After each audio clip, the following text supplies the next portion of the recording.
छत्रपती शिवाजी महाराज महाराजस्व समाधान अभियानाचं हे लाखेवाडीतला आजचा कार्यक्रम, या कार्यक्रमासाठी उपस्थित आदरणीय कृषी मंत्री बर्णे मामा, तसेच लाखे सर, उपसभापती पंचायत समितीचे आणि इतर सर्व सन्माननीय व्यासपीठ, आमचे अधिकारी, कर्मचारी, तसेच सर्व सन्माननीय पत्रकार मंडळी आणि या अभियानाचे लाभार्थी असलेली लोक, तसेच इतर अर्ज दाखल करण्यासाठी आलेली लोक. खरं तर हे अभियान सुरू करायचं आहे ह्यासाठीच आहे की ज्या काही अडचणी आहेत आणि त्यासाठी तुम्हाला तालुक्याच्या ठिकाणी जावं लागतंय, ते तालुक्याच्या ठिकाणी न जाता आम्ही तुमच्यापर्यंत येणार आहोत आणि ह्या अडचणी सोडवण्याचा प्रयत्न करतोय. त्यामध्ये सर्वात महत्वाचं आहे ते जिवंत सातबारा मोहीम.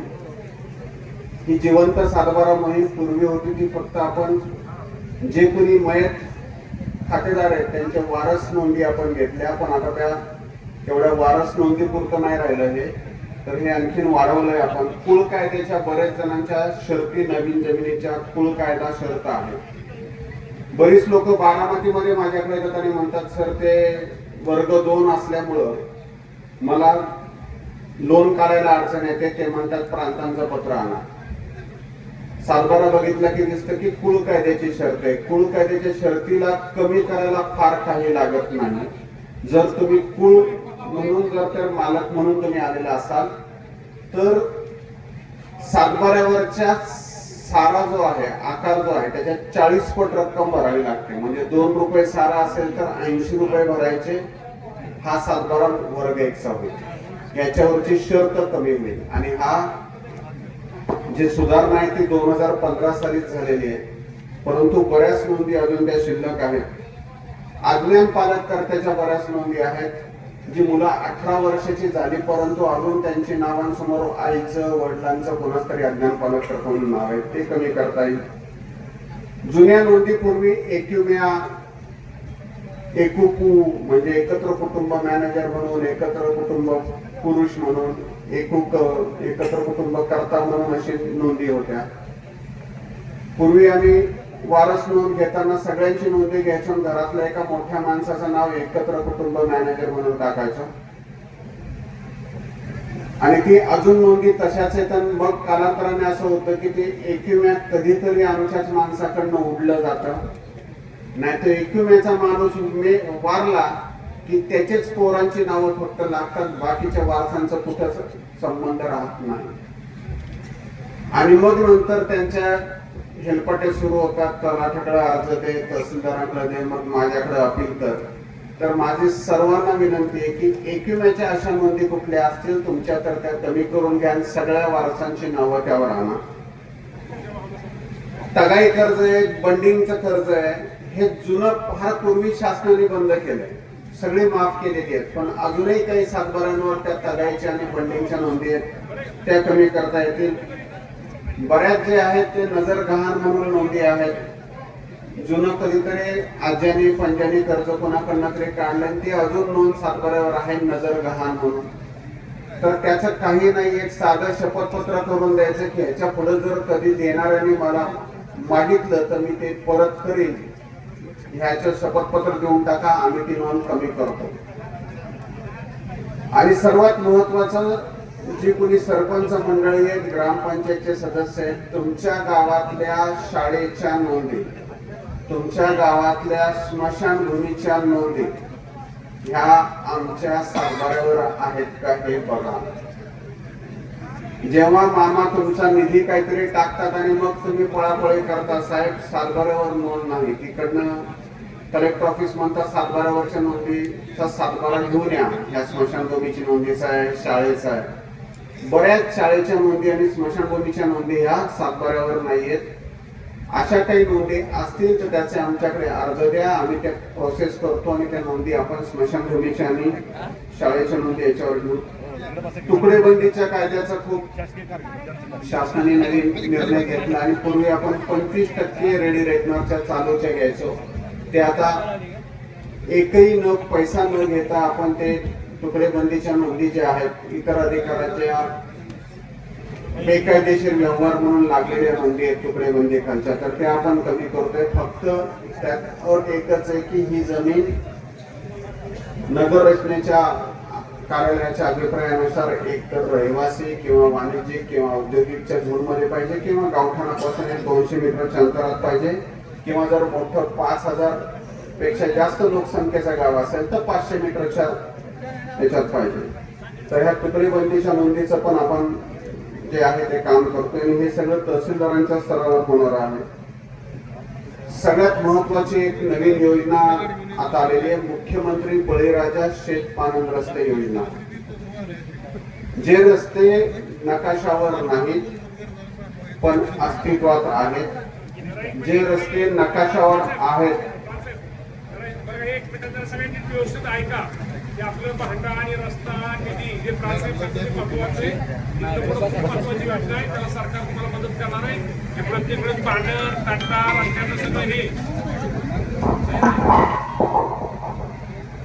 आपल्या गावातली सिटीतली रस्त्याची बांधणं ही महत्वाचा खूप विषय आहे. त्यामुळे प्रांत साहेब सांगतात त्याप्रमाणे फक्त या विषयामध्ये नीट शांत ऐका आणि त्याप्रमाणे सगळ्यांनी तहसीलदारकडे अर्ज करा. आणि मुख्यमंत्री पानन सिटी पानन रस्ता ही खूप महत्वाची योजना आपल्याला जो रस्त्यासाठी प्रश्न कायमस्वरूपी जो भेडसावतो आणि विशेष म्हणजे आता ही योजना आपण तुम्ही सगळ्यांनी एकत्र लिहून दिलं ह्याची नोंद सातबारावर लागणार आहे. म्हणजे ह्या पानन रस्त्याची नोंद सातबारा कोणी टोकराय नको आणि कुणाचं काय भांडण झालं पण रस्ता कोणी अडवाय नको, कारण त्याची नोंदच सातबारा लागणार आहे. त्यामुळे हे सगळ्यांनी माझं तुम्हाला सगळ्याला विनंती, प्रांत साहेब जे आता सांगतात ते फक्त शांत ऐका आणि त्याप्रमाणे तहसीलदाराकडे कसा अर्ज करायचा ते पण ऐका.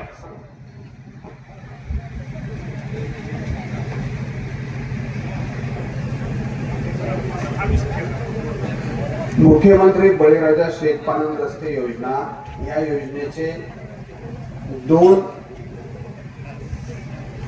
शासन निर्णय शासनाने काढले. त्यामध्ये एक शासन निर्णय असा आहे की जे शेतपानन रस्ते आहेत जे नकाशावर नाहीत ते नकाशावर घ्यायचे.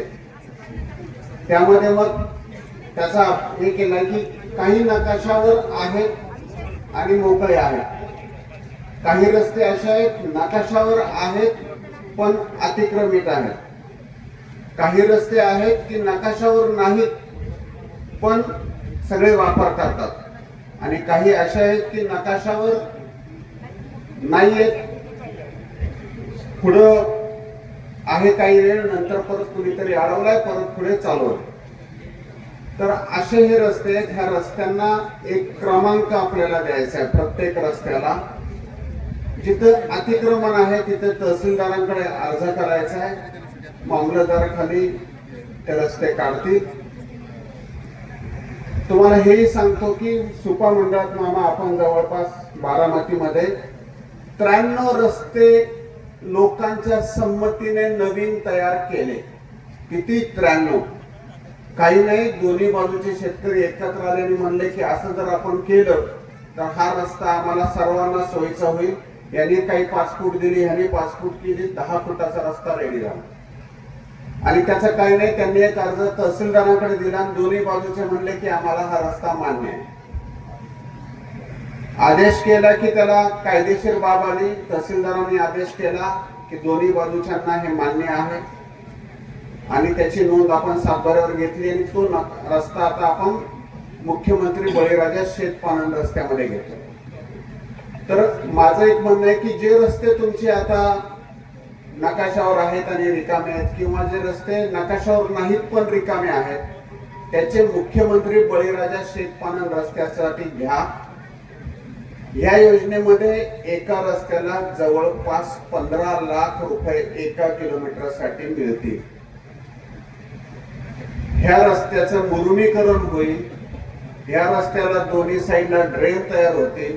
ज्या ठिकाणी पाण्याचा पाठ किंवा काही असेल तर त्या ठिकाणी ते पूल बांधणार नाही पण कलवट तयार करतील, पाईप टाकतील. आणि ह्या योजनेसाठी सगळा जो रेट आहे तालुक्यासाठी एकच असेल, म्हणजे एका किलोमीटरला एवढेच पैसे असतील. त्यात ते मशीनचंही सगळं आलं, डिझेल आलं, सगळंच त्यात आलं. म्हणजे परत तुमचं कोणी काम करणार आहे त्याच्यामागे कोणी लोक लागणार नाहीत की ह्यांनी भानगड केली, इस्टिमेट वाढवलं, इस्टिमेट कमी केलं, कसलं याचा रस्ता केला, कारण सगळा टाईप प्लॅन करून दिलाय शासनाने की मुरुम इतका असेल, माती इतकी असेल. ह्या रस्त्याचं खडीकरण वगैरे होणार नाही. पण ह्या रस्त्याची लायबिलिटी किती असेल पिरियड, तर एक तर पावसाळा संपेपर्यंत, एक पावसाळा संपेपर्यंत किंवा 1 वर्ष. म्हणजे हा रस्ता उन्हाळ्यात झाला, व्यवस्थित सगळं झाला आणि पावसाळ्यात जर तो वाहून गेला तर त्या कॉन्ट्रॅक्टरला पुन्हा करावं लागेल. आणि पावसाळ्यात तो टिकला तर मग तो टिकला. मग ह्या रस्त्यांचं काय करणार आपण? हे रस्ते सगळे नकाशावर आपण घेतोय, हे रस्त्याचे आपण नोंदी घेतोय महसूलच्या ह्याच्यात. हे रस्ते जेव्हा एकदा तुमचे मुरमीकरण वगैरे होतील, ह्या रस्त्याला पुढे तुम्हाला VR मध्ये घेता येईल, विलेज रोड मध्ये घेता येईल, ग्रामपंचायत स्तरावर, जेणेकरून पुढे तुमचा स्थानिक विकास निधी जो आहे तो त्याच्यावर पडेल आणि त्याच्या पुढे खडीकरण, डांबरीकरण असं होत जाईल. आणि शेवटी आपला भाग हा बागायती भाग आहे, ऊस आहे, फळपिकं आहेत. यांच्यासाठी जेव्हा आपण काम करतो तेव्हा अवजारं जाण्यासाठी फार महत्वाचं आहे आता. त्यामुळं ही योजना जी आहे, माझं सर्वांना म्हणणं आहे की असे जे रस्ते आहेत तुमचे अतिक्रमण मुक्त, त्याची पहिल्यांदा यादी द्या. कारण ह्या योजनेला निधी जो आहे तो बजेटमधनं आणि वेगवेगळ्या योजनांमधनं मिळणार आहे. आणि एका मंडळातील जवळपास जर 25 किलोमीटर रस्ते असतील तर ते एकाच कॉन्ट्रॅक्टरला काम ते मिळणार आहे जिल्हा स्तरावरनं, आणि तो कॉन्ट्रॅक्टर ते काम करणार आहे. त्यामुळे ही योजना अत्यंत चांगली आहे. तर सगळ्यांनी मागे मी बारामतीमध्ये इंदापूर मधले पण सरपंच बरेच बोलवले होते, पोलीस पाटील आणि ग्राम विकास अधिकारी, ग्रामपंचायत अधिकाऱ्यांना पण बोलवलं होतं. तर ही एक योजना अत्यंत चांगली योजना आहे.